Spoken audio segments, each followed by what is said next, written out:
The developer has made a PPA for Ubuntu and its derivatives.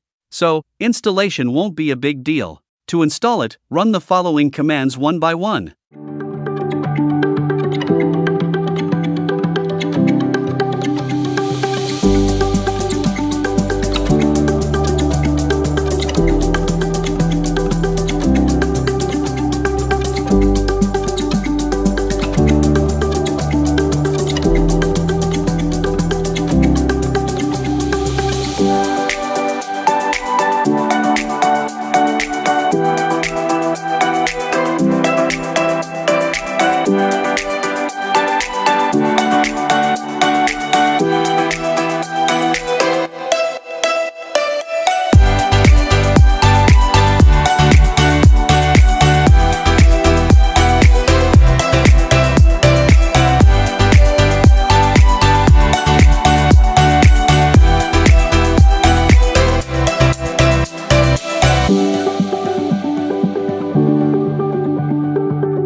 Once installed, launch Brightness Controller from menu.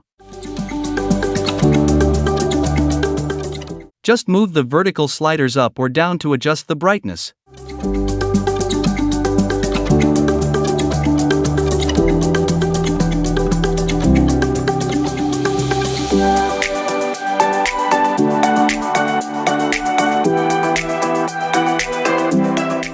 If you have 4 displays, then you can install simpler version of Brightness Controller to have 4 display brightness sliders, one for each.